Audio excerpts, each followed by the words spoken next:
You're troublesome and your role is over, so get out. Mom, that's exactly right. I was thinking the same. So, Allison, we are going to get a divorce. Please leave here immediately. During our married life, I was forced to live with my in-laws and even had to help with loan repayments, only to be suddenly deemed unnecessary and told about the divorce. I have even reached the limits of my patience. Sadly, I thought of putting everyone in my in-laws family, including my husband, into a difficult situation. My name is Allison and I am 34 years old. This year marks the 6th year of my marriage with my husband, Ethan. We don't have any children yet, and to be honest, our relationship has completely cooled off. I thought marrying you would bring a more exciting life, but it was surprising. Well, you can spend your life working here as a maid. Don't act too big. About half a year into our marriage, my husband started calling me you, and I can't even remember the last time he called me honey. I wonder why I married such a heartless man. Sometimes I reflect on the past, but the details of those memories have become blurred. However, my husband was much warmer, more compassionate, and trustworthy than he is now. Because I grew up in a PUA family, I strongly wish to avoid economic hardships when getting married. For this reason, I completely ruled out men who liked gambling as potential marriage partners. Even after entering society following high school, I carried the habits of my poor days. When buying something, I would overthink and be cautious. Ethan saw my cautious behavior as practical and economical, which might have been a big factor in his decision to marry me. How much savings do you have, Allison? You don't seem interested in luxury or fashion. Actually, I'm similar to you. Our personalities match, and our financial values seem to align, Ethan would often say to me. For me, who desperately wanted to avoid a poor life, having a husband with matching financial values was truly a blessing. It further deepened our bond. Married life is built on mutual understanding and support. We pride ourselves on understanding each other concerning money. The days spent with Ethan were fulfilling due to less financial worries. But on reflection, commenting on someone else's savings is a breach of etiquette, and casually stating a lack of interest in fashion is unacceptable. As a woman, being indifferent to fashion is unimaginable. My savings, well, I'm not sure about the exact amount, but I definitely try to save most of my monthly salary. Oh, and I am very interested in fashion.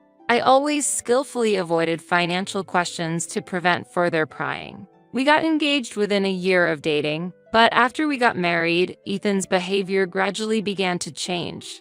The unexpected suggestion of living with his parents came just after we got married. When Ethan returned from work, he started with excitement. I have something to discuss with you, Allison. Don't be shocked. His expression at that time gave me an ominous feeling. The topic he brought up was beyond my worst expectations. Ethan suggested that we start living with his parents during our newlywed period. It was a shocking proposition for me and had a significant impact on our relationship. This suggestion was far from what I had hoped for before marriage. I had dreamed of building our small world through our married life, but this proposal shattered that dream. For me, life with Ethan was supposed to be about just the two of us, without the intervention of others. Accepting this proposition was far from my ideal, marking a major crossroads in my relationship with Ethan. Ethan's unexpected suggestion became a significant trial for us as a couple and greatly influenced my values and expectations. It was a painful reminder that unexpected challenges can arise in married life. After discussing with my mom, I decided we should live with her.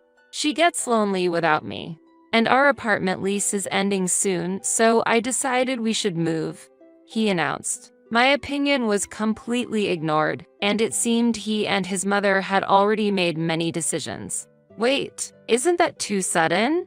Your family home is quite far from my workplace. I really wanted to avoid living together, so I raised an objection, but I was firmly told that it had already been decided. He was always saying "Mom, Mom," which was off-putting enough, but what he said next was even more shocking. The house is too small and inconvenient for 4 people to live in, especially since my sister often visits.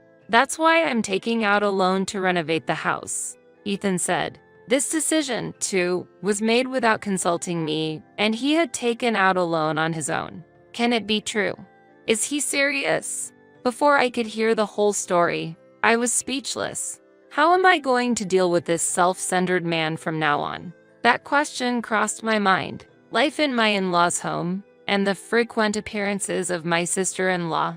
After a series of unbelievable stories, my husband made an even more shocking statement. That's why I want you to quit your current job. From now on, you must take care of my parents, not live just as my wife. If you still want to work, I'll allow you to do some work from home, he said. The development of the conversation was too sudden and one-sided, and it took time for me to accept and understand the situation.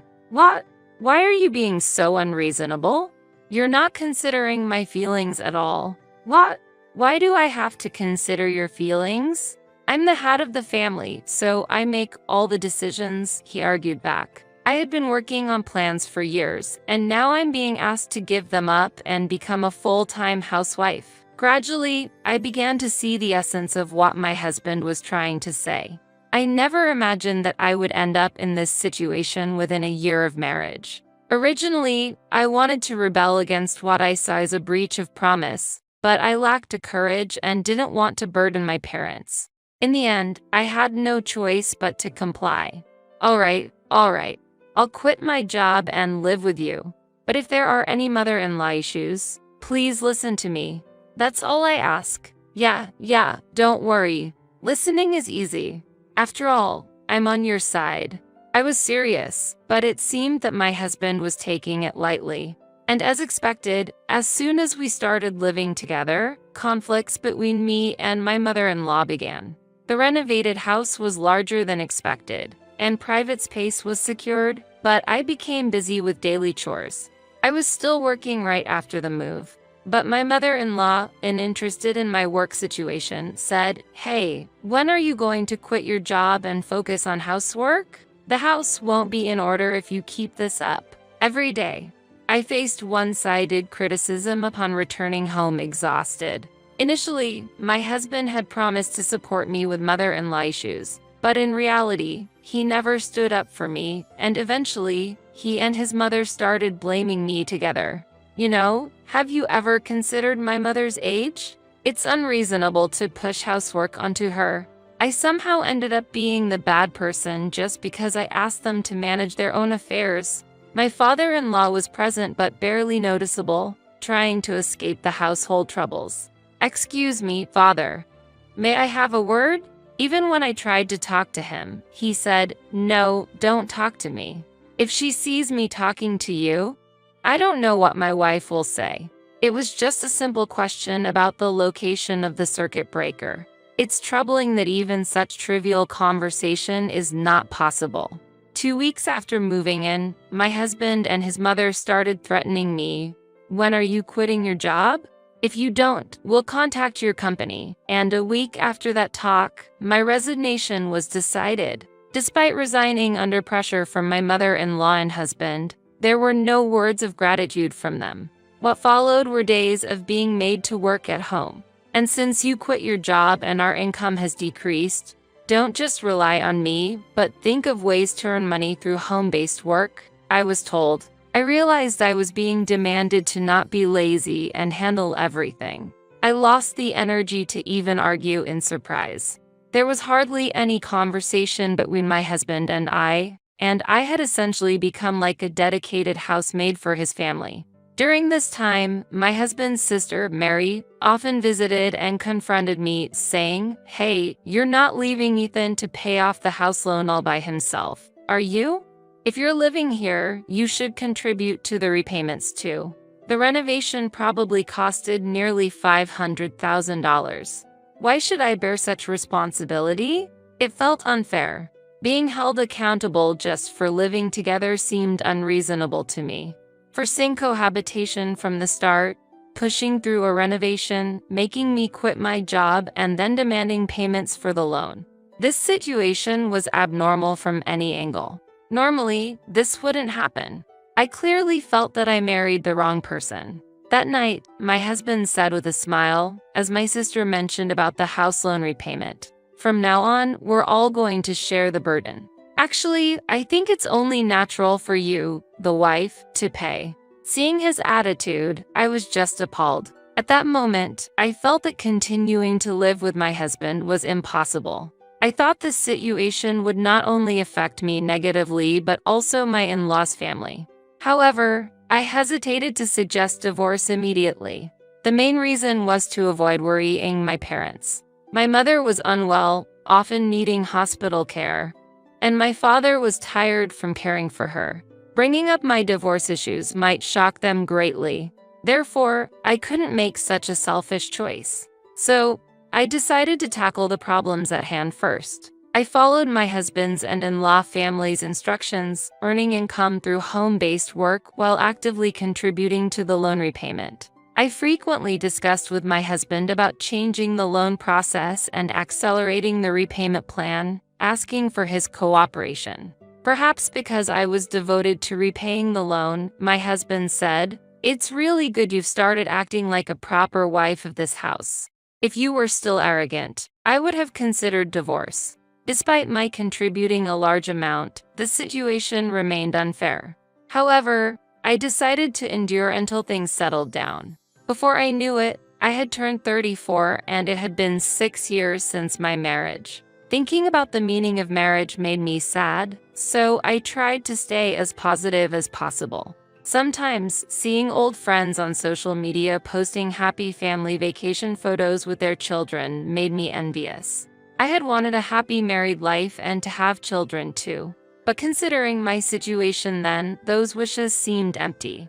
However, recently, my mother-in-law had been less complaining about my behavior, saying, "The housemaid of the house finally became a decent person. She used to be an incomprehensible daughter-in-law, but it's good she's somewhat educated," while laughing with my sister-in-law. Home-based work turned out to be a good fit for me, and I had earned a considerable amount over the past few years, which I hadn't told my husband. Surprisingly, I managed to pay off the $500,000 loan in just a few years. Normally, it would take 35 years to pay off, so I was expecting to be thanked for repaying it before we turned 60.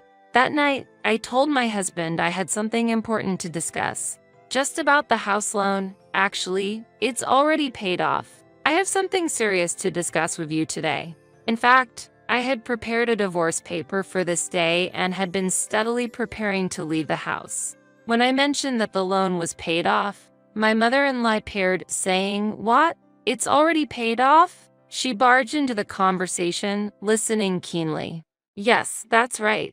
I was intending to have a serious talk with Ethan today, and at the moment I was about to talk about divorce, my mother-in-law approached me with a smile I had never seen before. There's nothing to worry about anymore. Unnecessary beings are no longer needed. From now on, we can start a new life with only the true family members, right?" She said. "Mom, that's right. I think the same. So Allison, we're getting a divorce. I want you to leave here quickly."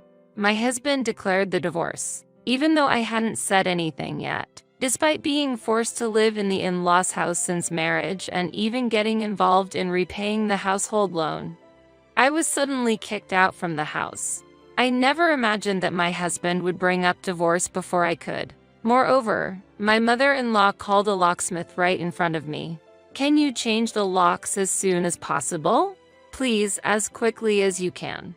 I was just dumbfounded by this series of events. I had endured life in the in-laws' house and the relationship with my husband. But at that moment, I resolved to seek revenge against my husband and his family. My patience had finally reached its limit, and a flame of retribution ignited in my heart. Soon after, a locksmith arrived and began changing the house's locks. During this, my mother-in-law and husband looked at me smirking. "That settles it. Today you're leaving this house. From now on, it's just our happy family." Yes, Allison, you've done well to endure this far. But this is the end. Don't expect any compensation or division of property. We haven't caused any problems, continued my mother-in-law. Realizing there would be no division of property, I thought to myself, is this really okay? I never imagined it would come to this. While taking out the prepared divorce papers. Then, I created a document stating that there would be no compensation or division of property and had my husband sign it immediately. My husband signed the divorce papers with satisfaction, under the watchful eye of his mother. Meanwhile, my father-in-law quietly observed the scene from a corner of the room. The realization that my departure from them was becoming a reality gave me an immense sense of relief. I quickly packed my belongings and left the house with the signed documents.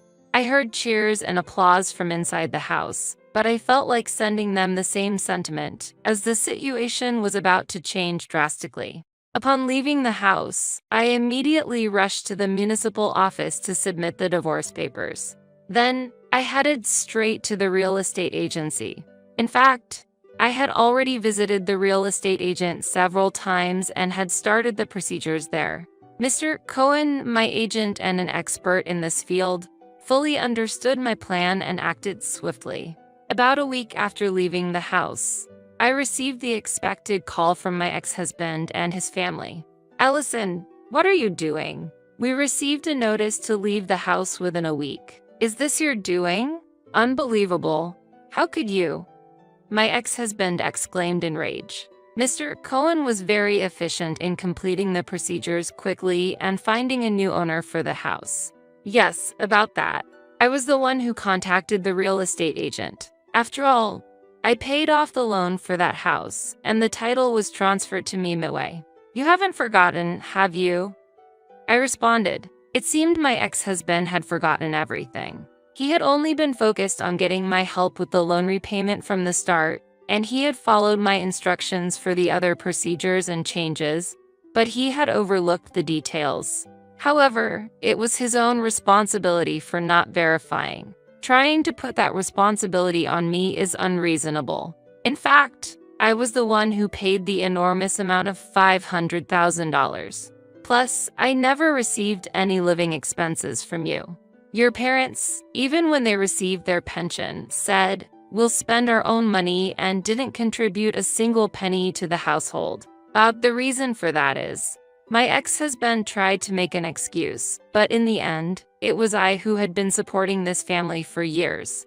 After I was told to earn income through home-based work, I did so thoroughly despite the constant dissatisfaction that made my stomach ache. Despite my continued support in repaying the loan, I received not a word of gratitude and was kicked out from the house that eventually had its locks changed. I couldn't just stay silent in this situation. Wait, listen to me. Let's talk again. I think we can understand each other. We are a family, right? Besides, I don't have anywhere to go after leaving this house. You understand that, right? My ex-husband appealed in a tearful voice, but I had no intention of being swayed by such feeble words at this point. Where to go? What about your sister's house? Why don't you all live with Mary? It's a family matter, after all, I suggested coldly. Then, my mother-in-law took the phone and furiously said, "How spiteful can you be? Living at Mary's is impossible. She's having a hard time with her divorce. I can't imagine burdening my daughter with this." I retaliated against her words. Is that so? It's fine to inconvenience a stranger even though she's your beloved son's wife. I see. I understand you're thinking well now. That's why I dislike you even more. There's no way I'll help. What are you saying? My mother-in-law shouted in rage. Her anger was palpable through the phone, with her furious voice making me want to cover my ears. I felt lighter having conveyed everything I wanted to say. Well, please leave the house immediately. You might have financial issues, but if you're a close-knit family, you'll manage by helping each other. Goodbye. I said calmly. Wait, this is no time for jokes. My mother-in-law screamed, but I calmly hung up the phone. At that crucial moment, my ex-husband just hid behind his mother and said nothing. His true character was revealed. He talked tough on the surface, but at critical moments, he backed down. I had chosen the wrong man. 3 days later, Mr. Cohen, my agent, informed me that my ex-family had stealthily moved out at night. Without a decided destination, they ultimately went to my father-in-law's rural hometown. Without savings and nowhere else to go, the countryside was their only option. Their economic hardships will continue, and they'll never again live in a beautiful single-family home. They should look back and remember the comfort of those times. I am relieved there was no division of property. After all, someone capable of repaying $500,000 in 5 years might have various plans, right? I was fortunate that my ex-husband was short-sighted. I plan to buy a new apartment with a fresh mindset and regain a comfortable life.